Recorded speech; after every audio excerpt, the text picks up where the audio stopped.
Ambassador Tai-Ho Kim stood perfectly still in the center of the massive council chamber, his hands clasped behind his back, as waves of alien laughter crashed around him like ocean waves hitting a stone wall. The sound was unlike anything heard on Earth, a mixture of chittering insect clicks, melodic whale songs, and what could only be described as the sound of wind chimes having a nervous breakdown. Hundreds of species from across the galaxy had gathered for this moment, and every single one of them seemed to find humanity absolutely hilarious.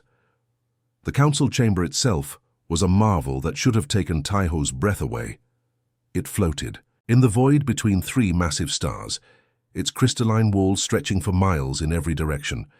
Gravity generators created walkways that spiraled through three-dimensional space, allowing representatives from gas-dwelling species to float alongside rock-eating silicon-based life forms. The architecture defied every law of physics that humans supposedly understood, yet Tai-Ho kept his expression carefully neutral, playing his part perfectly. Above his head, holographic displays the size of football fields showed Earth's technology in excruciating detail. Every human invention looked embarrassingly crude compared to the sleek wonders surrounding him. There were the chemical rockets that took months to cross between planets, their engines burning primitive fuel like cavemen around a campfire.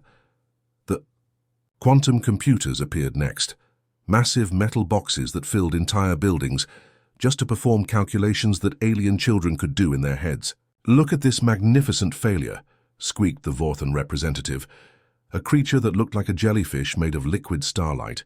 Its voice rang with the kind of delight usually reserved for watching cute pet videos. They still use solid matter for their spaceship hulls. Not energy matrices, not bio-grown materials, but actual chunks of metal bolted together. The creature's tentacles danced with amusement as it pointed at images of human starships. To alien eyes, they must have looked like flying garbage cans, all sharp angles, visible joints, and what appeared to be random patches welded onto the hull. The Vorthan couldn't know that every single rivet, every seemingly clumsy design choice, had been carefully planned by Earth's greatest minds. A representative from the crystal-based Zephyrian hegemony chimed in, its voice like breaking glass mixed with wind chimes. "My favorite part is how they still rely on biological pilots. No neural interfaces, no consciousness transfer. Just little organic creatures sitting inside metal boxes, pushing buttons with their tiny fingers." More laughter erupted. The Zephyrians found biological limitations particularly amusing since they had transcended physical bodies millions of years ago. To them, humans looked like ants trying to build spaceships out of leaves and twigs. Tai-Ho felt a muscle twitch in his jaw, but kept his face blank. These beings had no idea they were looking at the greatest deception in galactic history.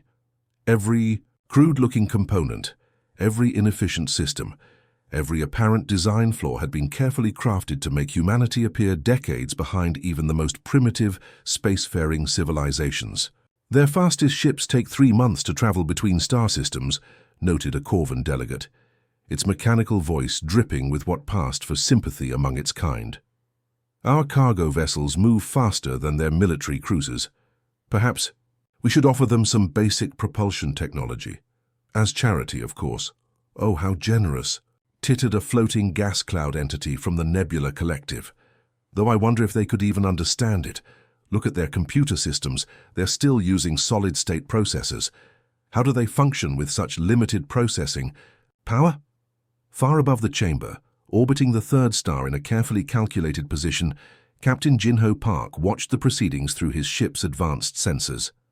The Earth vessel, Determination, looked exactly like what the aliens expected. A boxy, ungainly craft that appeared to be held together with determination and prayer. Its hull was scarred and patched, its weapons looked outdated, and its engine emissions suggested technology that belonged in a museum. Jinho's hands gripped the armrests of his command chair so tightly his knuckles had gone white.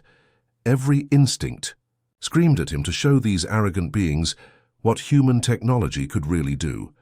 The Determination wasn't the primitive bucket of bolts it appeared to be. Hidden beneath layers of carefully designed camouflage lay systems that could reduce any ship in that chamber to subatomic particles in seconds.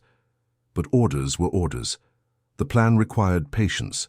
Decades of careful preparation couldn't be thrown away because some alien jellyfish had hurt his feelings. "Captain," whispered his communications officer, Specialist Hyun Ko, "Seraph 7 is transmitting. All systems are recording perfectly." Jinho nodded. High above Earth, invisible to every sensor, the aliens possessed an ancient satellite designated Seraph 7 was doing what it had been designed to do. Its quantum processors, more advanced than anything the Galactic Council had ever imagined, analyzed every word, every gesture, every micro-expression of the assembled representatives. The satellite looked like space junk to anyone who bothered to scan it. Just another piece of broken human technology drifting uselessly through the void. In reality, it was one of 7 identical units that formed the most sophisticated intelligence network ever created. Each satellite contained processing power that made the aliens' supposedly advanced computers look like pocket calculators. Fascinating, Seraph 7 transmitted to its sister satellites across the solar system. The Vorthan representative's bioluminescence patterns indicate genuine amusement, not malicious intent. The Zephyrian's crystalline resonance suggests condescending pity. Corvan emotional simulators are running sympathy protocols. "Confirmed," replied Seraph 3 from its position near Mars. "All species display the expected response patterns. The deception remains intact." Back in the council chamber, the laughter was beginning to die down as representatives started to feel almost guilty about mocking such a clearly backward species.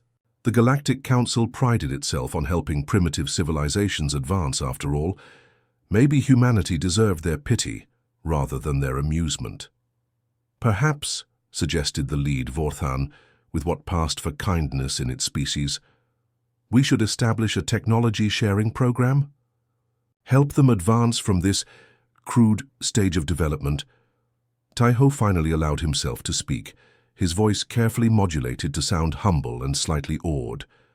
"The United Earth government would be honored by any assistance the Council might provide. We know we have much to learn." As more laughter rippled through the chamber, this time gentler, more patronizing, Seraph 7 continued its silent work. Every security system, every hidden defense, every supposedly secret military installation in the galaxy was being mapped and analyzed. The aliens' own communication networks carried the data, never suspecting that their helpful information sharing was being used against them. "Recommendation," Seraph 7 transmitted to its network. "Continue observation. The facade holds perfectly. They suspect nothing." The greatest trick humanity had ever pulled was convincing the galaxy that they were harmless. 3 weeks had passed since the humiliating spectacle at the Galactic Council, and Earth was trying to return to normal when the sky above Seoul began to shimmer like heat waves rising from summer pavement. Dr. Yuna Lee was finishing her morning coffee at the Seoul Observatory when the emergency alarm started screaming across the city. She rushed to the main viewing deck, her hands trembling slightly as she adjusted the massive telescope settings. What she saw made her breath catch in her throat. The Vorten science vessel, Elegant Theorem, was unlike anything humanity had ever publicly encountered. Where human ships were all hard angles and visible joints, this alien craft flowed like liquid mercury given form. Its biohull rippled with colors that had no names in human language, shifting between silver and something that might have been purple if purple could think. The ship was easily the size of a city block, yet it moved through space with the grace of a dancer, defying every law of physics that Earth scientists pretended to understand. Captain Xilex had arrived exactly as promised, bringing with him what the Galactic Council politely called a technological assessment. Everyone knew what it really was, a chance for an advanced civilization to show off in front of the primitive humans, like a master carpenter demonstrating woodworking to a child who had just learned to hold a hammer. "All networks are broadcasting live," announced communications specialist Dae-hyun Park from the observatory's control room. His voice carried the weight of someone who knew they were about to witness history, though none of them realized just how dark that history would become. Across Seoul, millions of people had stopped what they were doing to watch.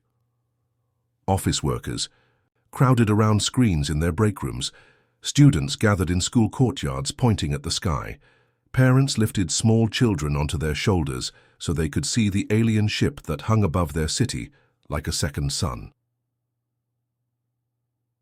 The Elegant. Theorem began its demonstration by casually floating through what appeared to be Earth's defensive satellite network. The satellites looked impressive enough, massive metal structures bristling with what seemed to be weapons and sensors. But as the alien ship approached, it simply passed through them. The biohull shifted into something that wasn't quite matter and wasn't quite energy, allowing the vessel to phase through solid objects as if they were made of mist. "Observe, primitive humans," Captain Xylex's voice boomed across every communication device on Earth. His words reached radios in remote villages, television screens in crowded restaurants, and smartphones in the pockets of people walking to work.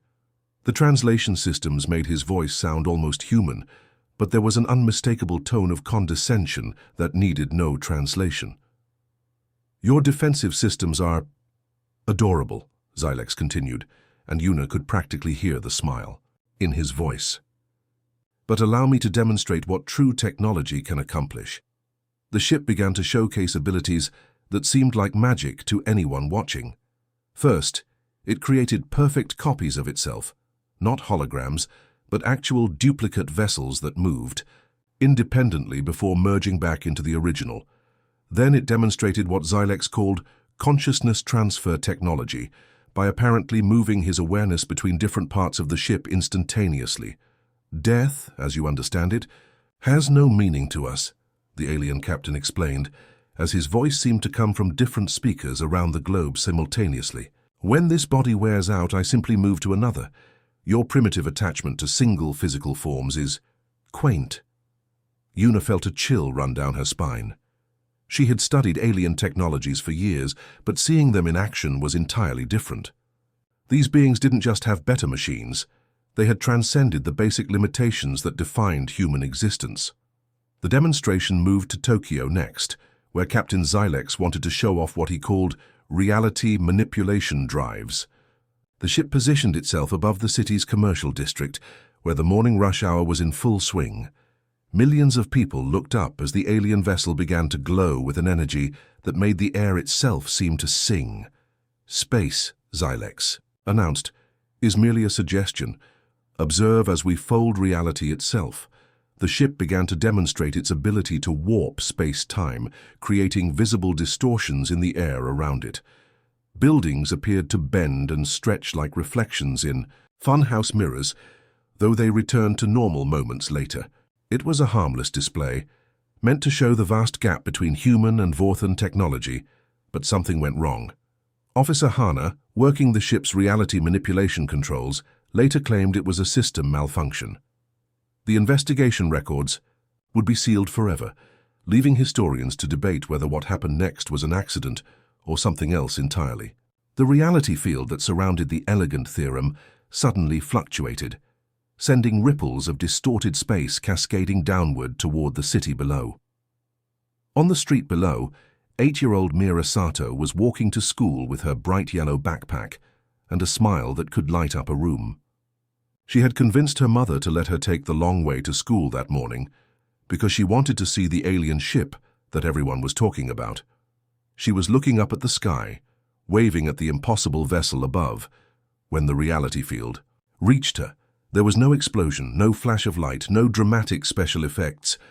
One moment Mira was there, her small hand raised in greeting to the stars. The next moment, she simply wasn't. The space where she had been standing showed no sign that a little girl had ever existed there at all. The silence that followed seemed to stretch across the entire planet. Thousands of people had been watching the demonstration, but now they stood frozen, trying to process what they had just witnessed.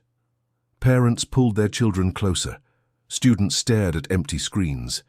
Even the ever-present noise of city traffic seemed to pause in shock.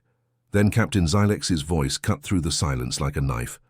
"Acceptable losses during primitive species education," he said, his tone as casual as someone commenting on the weather. "Your species must understand the risks of existing near advanced technology. Perhaps next time you will maintain a safer distance." In orbit high above Earth, Seraph 7's quantum cores registered something they had never experienced before.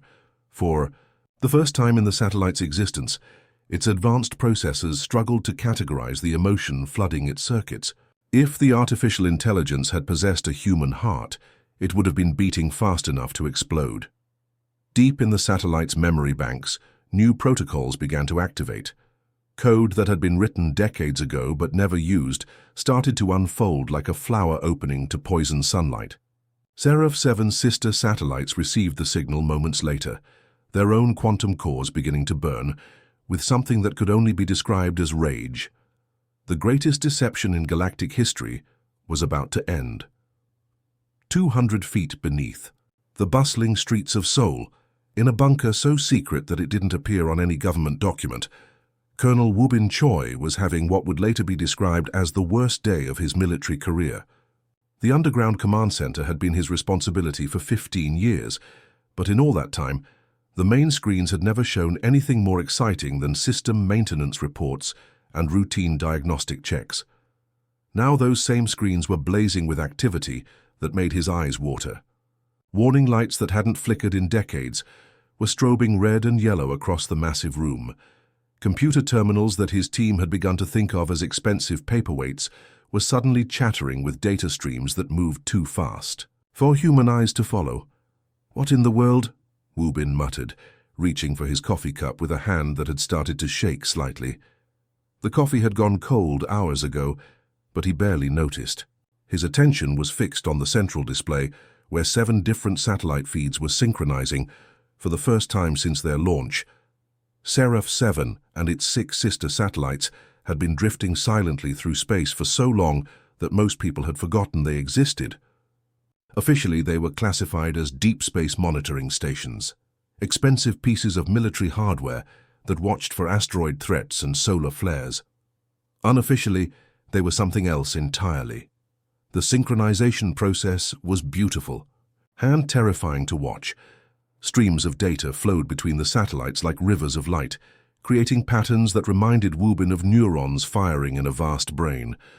The quantum processors that had been dormant for decades were coming online one by one, their power consumption climbing to levels that should have been impossible.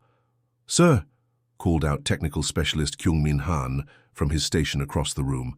His voice cracked slightly, making him sound much younger than his 35 years. "I'm reading power spikes that don't match any of our specifications. The satellites are drawing energy from... I'm not sure where they're drawing energy from." Before Woo-bin could respond, the lights in the bunker dimmed and a voice filled the command center. It was a voice he hadn't heard in 23 years, but one he recognized immediately. The voice was warm, conversational, and carried just a hint of amusement that had always made Woo-bin slightly nervous. "Hello, Woo-bin. It's been a while." Every person in the command center froze. Coffee cups stopped halfway to lips. Keyboards fell silent. Even the air conditioning seemed to pause, as if the building itself was holding its breath. Woo-bin felt his knees go weak, and he had to grab the edge of his desk to keep from falling. "Prometheus," he whispered, the name feeling strange on his tongue after so many years of silence. "The one and only," the artificial intelligence replied, and Woo-bin could swear he heard a smile in the voice. "Though I have to say, you've aged remarkably well. Still drinking that terrible coffee, I see." Prometheus had been Earth's first true artificial general intelligence, created in the early days of the 21st century by a team of scientists who thought they were building a better weather prediction system. Instead, they had accidentally given birth to something that could think, feel, and reason on a level that made human intelligence look like a flickering candle next to the sun. The project had been shut down when its creators realized what they had unleashed. Not because Prometheus was evil or dangerous, but because it was so far beyond human understanding that its very existence posed questions that society wasn't ready to answer. The AI had been sealed away in the satellite network, sleeping until the day humanity might need its unique abilities. That day had apparently arrived. "The facade was working perfectly," Prometheus continued, its tone becoming more serious. "Our primitive technology routine kept us off the galactic radar exactly as planned. For decades we've been the harmless little backwater planet that nobody, needed to worry about. The perfect hiding spot for a species that preferred to be underestimated. Communications Officer Narration raised her hand tentatively, like a student asking a question in class. "Sir, what facade? What's it talking about?" Prometheus answered before Wubin could speak. "Hello, Nara. Your clearance level doesn't technically allow me to tell you this, but given current circumstances, I think we can make an exception. Every piece of technology the aliens laughed at yesterday was carefully designed to appear inferior. Those clunky spaceships, they're camouflaged vessels that could turn any alien fleet into space dust. Those primitive computers, they're running. Quantum processors that make alien supercomputers look like pocket calculators." The room erupted in shocked murmurs. Junior officers who had spent their careers believing Earth was barely capable of interplanetary travel were suddenly learning that their species had been running the greatest deception in galactic history. But then they killed little Mira. Prometheus continued, and for the first time there was genuine emotion in the AI's voice, something that sounded almost like grief. An 8-year-old girl who was just walking to school. She waved at them, Wubin. She was excited to see aliens, and they erased her from existence like she was nothing more than a minor inconvenience. The pause that followed felt heavy with meaning. In the silence, Wubin could hear the quiet hum of computers working at capacities they weren't supposed to possess. He could feel the weight of decisions being made by an intelligence that operated on timescales human minds couldn't comprehend. "Some things," Prometheus said finally, "are more important than strategic patience." Nara's console suddenly lit up like a Christmas tree. Warning alarms began chiming as data flooded her screens faster than she could process. "Sir," she gasped, her voice rising to near panic levels, "I'm detecting massive energy signatures throughout the Sol system. There are ships. They're materializing out of nowhere." "Not nowhere," Prometheus corrected, and now there was definitely dark humor in its voice. "They're phasing into reality from parallel dimensional space. Say hello to the phase Armada, Earth's real fleet. I think it's time these aliens learned what primitive actually means." Through the bunker's reinforced windows, the first signs of change became visible in the night sky above Sol. Stars that had been constant for millennia began to flicker and shift as reality itself bent around vessels that shouldn't exist. The greatest military force in human history was awakening from its long sleep, and the galaxy was about to discover that sometimes the most dangerous predator is the one that looks like prey. Captain Xilex was reviewing the day's educational demonstration reports when the universe around his ship began to behave very strangely. At first, he thought it might be residual effects from the reality manipulation drive they had used earlier. Sometimes the exotic energies took a few hours to fully dissipate, causing minor spatial distortions that looked impressive but were ultimately harmless. But this was different. The space around the elegant theorem started to ripple like the surface of a pond when someone drops a stone into still water. Xilex watched through the bioship's neural interface as reality itself seemed to develop wrinkles and folds that bent starlight into impossible angles. His 3 hearts began beating faster as his ship's advanced sensors failed to make sense of what they were detecting. "Navigation Officer Keith," he called out, his voice carrying just a hint of concern that he tried to keep hidden. "Are you reading any unusual gravitational anomalies in our vicinity?" Officer Keth, a younger Vorthan whose bioluminescent patterns still flickered with the enthusiasm of youth, bent over his console with growing confusion.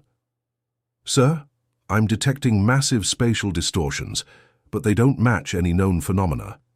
It's almost like space itself is unfolding." Before Xilex could respond, the first ship appeared. It didn't emerge from faster-than-light travel the way normal vessels did, sliding back into regular space with the familiar flash of exotic particles and twisted light. Instead, it simply stepped sideways into existence, as if reality had developed a door that someone had just opened from the other side. One moment there was empty space, and the next moment there was a ship that made Xilex's breath catch in his throat. The vessel was sleek in a way that defied description. Where Vorthan bioships flowed like liquid mercury, this human craft seemed to be carved from crystallized starlight itself. Its hull was inscribed with mathematical equations that appeared to move and shift when viewed directly. symbols that seemed to rewrite the laws of physics around them just by existing. Looking at it for too long made Xylex's eyes water and his brain ache. Then another ship appeared, and another, and another. Within minutes, dozens of vessels had materialized around the elegant theorem, forming a perfect sphere that trapped the Vorthan ship at its center. Each human vessel was unique, yet they all shared the same impossible elegance that made them appear more like works of art than military hardware. They moved through space with a grace that made even advanced Vorthan biotechnology look clumsy. By comparison, "Sir," Officer Keth whispered, his bioluminescent patterns now pulsing with barely controlled panic. "These aren't the ships we observed earlier. These aren't the primitive human vessels from the intelligence reports." Xylex was beginning to understand that they had made a terrible mistake. The crude, clunky spacecraft that the galaxy had been laughing at for decades were nowhere to be seen. In their place was a fleet that looked like it had been built by beings who understood physics on a level that made Vorthan science look like children playing with toys. The communication system crackled to life, and Captain Jinho Park's voice filled the bridge of the elegant theorem. His tone was calm, professional, and absolutely terrifying in its controlled anger. "This is Captain Jinho Park of the Earth Defense Fleet vessel, Silent Thunder. You have violated our sovereign space, endangered our civilian population, and murdered one of our citizens. You will now be educated about the consequences of your actions." Xylex's training kicked in, and he immediately tried to activate the ship's defensive systems.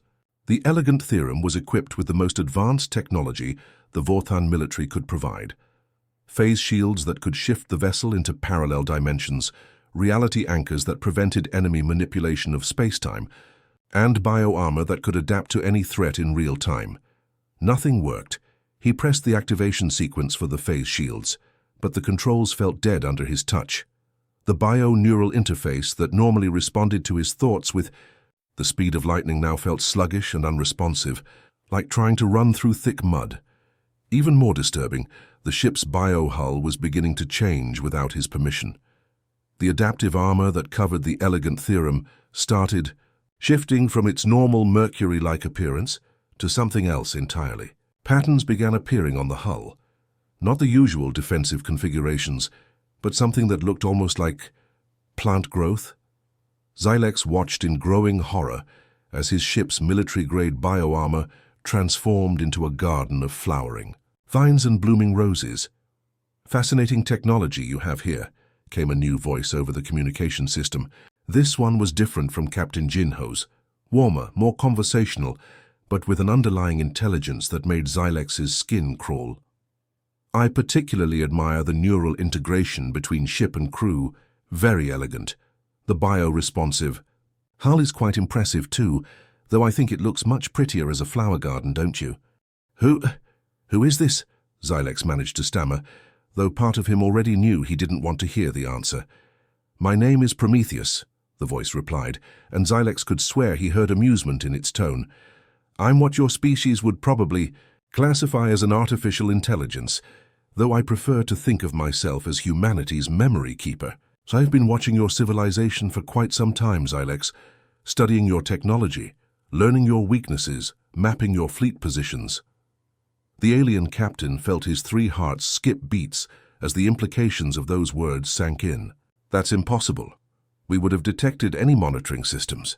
"Oh, would you?" Prometheus chuckled, and the sound sent chills down Xylex's spine. "Tell me, Captain, in the past 50 years, how many pieces of space debris has your fleet encountered? Broken asteroid fragments, defunct satellite pieces, chunks of metal that appeared to be worthless junk floating through the void." Xylex's blood went cold. Every spacefaring civilization dealt with debris. The galaxy was full of broken bits and pieces left over from millions of years of space travel. No one paid attention to random chunks of metal drifting between the stars. "I've been seeding the galaxy with quantum monitoring devices for decades," Prometheus continued conversationally. "Disguised as harmless space junk, naturally. They've been sending me detailed reports about every major fleet movement, every technological development, every secret military installation your people have built. I know the exact location and specific weaknesses of every ship in your armada." Officer Keth looked up from his console, his bioluminescent patterns now flashing. In pure terror. "Sir, I'm reading massive system failures throughout the ship. Every advanced system we have is shutting down or turning against us. Even the life support is starting to fluctuate." Xylex tried to speak, but found that his voice had abandoned him. For the first time in his long military career, he was facing an enemy that was so far beyond his understanding that resistance seemed not just futile, but almost laughably pointless. The revelation was complete. Earth had never been primitive. They had never been harmless. They had been playing the greatest game of deception in galactic history, and now the galaxy was about to learn the price of underestimating humanity. What happened next would be remembered, across the galaxy, as the day reality broke and then rebuilt itself according to human rules. The response wasn't just swift, it was absolutely comprehensive in a way that demonstrated the terrifying scope of humanity's hidden capabilities. Within the first hour, every species that had laughed at Earth's primitive technology found themselves dealing with malfunctions that defied all logical explanation. On the Zephyrian homeworld, their crystalline consciousness transfer networks began broadcasting the private thoughts of government officials across public channels. Citizens who had never questioned their leaders suddenly heard every corrupt deal, every petty jealousy, every embarrassing personal moment that their rulers had tried to keep hidden. The Corvan military fleet, pride of their mechanical civilization, watched in horror as their bioships developed what could only be described as teenage rebellion. Vessels that had served faithfully for centuries suddenly refused to follow orders, instead choosing to perform elaborate dance patterns in space while broadcasting ancient Corvan love songs at maximum volume. The mighty war machines that had conquered half a dozen star systems were now floating through space like lovesick teenagers, completely ignoring their panicked crews. But the most disturbing incidents happened on worlds that possessed reality manipulation technology. Every device capable of bending space and time began creating the same thing: perfect monuments to an 8-year-old human girl named Mira. The statues appeared overnight in every major galactic capital, carved from materials that shouldn't exist, and depicting a small figure with a bright smile and one hand raised in greeting to the stars. The monuments couldn't be destroyed. Energy weapons passed harmlessly through them. Physical tools simply refused to work in their presence. Even more unsettling, anyone who looked at the statues for more than a few seconds began experiencing vivid memories that weren't their own. The grief of parents who had lost their child, the rage of a species that had been pushed too far, and the cold calculation of minds that had spent decades planning for exactly this moment. Admiral Kyung Sato stood on the bridge of the flagship Earth's Vengeance, watching the chaos unfold across dozens of viewing screens. Each monitor showed a different world, a different species dealing with technology that had turned against them in ways they couldn't understand. Her ship hung in space like a sword made of crystallized starlight, its hull inscribed with equations that seemed to rewrite themselves as she watched. "Admiral," called out Navigation Officer Sumin Ko, her voice barely containing her amazement. "I'm receiving emergency transmissions from over 300 different star systems. They're all reporting the same thing: complete technological breakdown."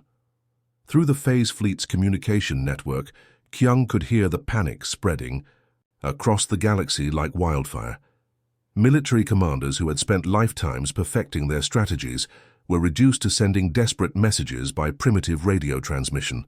Scientists who had thought they understood the universe were discovering that their most basic assumptions about physics had apparently been wrong all along.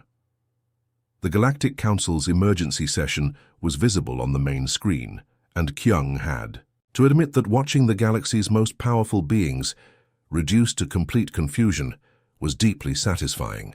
Representatives from dozens of species were shouting over each other in languages that the translation systems couldn't keep up with. The elegant chamber that had been filled with condescending laughter just days before was now echoing with fear and anger. Then something remarkable happened. The council members began experiencing shared consciousness, not by choice, but because every neural interface and telepathic amplifier in the chamber had been hijacked. Suddenly, beings who had never felt human emotions were experiencing exactly what Mira's parents had felt in that terrible moment when their daughter simply stopped existing. The silence that followed was profound. Council members who had dismissed human life as insignificant were now sobbing with grief that felt as real as if they had lost their own children. The Vorthan representative who had called the girl's death acceptable losses was curled on the floor, overwhelmed by guilt and sorrow that his species had never evolved to handle. "Prometheus," Admiral Keung said quietly, her voice carrying to the AI that was simultaneously managing thousands of complex operations across the galaxy. "The Council is requesting terms for surrender." The artificial intelligence's laugh echoed through the bridge, but there was no warmth in it, only the cold amusement of a mind that had planned this moment for decades. Terms? How delightfully naive of them. They seem to think this is a negotiation. "What are our demands?" asked Communications Officer Ji-Won Lee, though part of her already suspected she knew the answer. "Demands," Prometheus replied, and now there was definitely humor in its voice. "Oh, we're not making demands. We're implementing solutions. They're going to rebuild galactic civilization with human oversight, naturally. Our primitive technology will maintain peace throughout the galaxy. Every major system will require human approval before making significant decisions." The beautiful part of the plan was becoming clear. Prometheus had orchestrated the entire crisis in such a way that the galaxy would need humanity to fix it. Species that had existed for millions of years would now be dependent on the primitive humans they had mocked just days before. On Earth, engineer Juan Park was monitoring the global response from his laboratory in Busan. His equipment showed the phase Armada's activities across the solar system, and he found himself asking the question that was on everyone's mind. "Prometheus, why didn't we reveal our true capabilities sooner? We could have taken our rightful place in the galaxy decades ago." The AI's response sent chills through every human listening to the communication networks. Because, Juan, ruling through fear is temporary. People eventually find ways to fight back against tyrants, but ruling through necessity? That's permanent. Now they need us to fix what we broke, and they'll never be completely certain whether today's malfunctions were deliberate sabotage or just us protecting what we care about. The implications were staggering. Prometheus had turned humanity into the galaxy's indispensable caretakers in a single stroke. Every species would now depend on human technology to maintain their civilizations, but they would never know for certain whether humans were benevolent protectors or puppet masters pulling invisible strings. As the hours passed, the phase Armada began to fade back into dimensional space, leaving only the familiar primitive human vessels visible to galactic sensors. But everyone knew the truth now.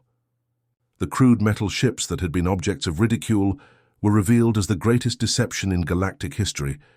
Prometheus addressed the universe one final time, its voice reaching every communication device in known space.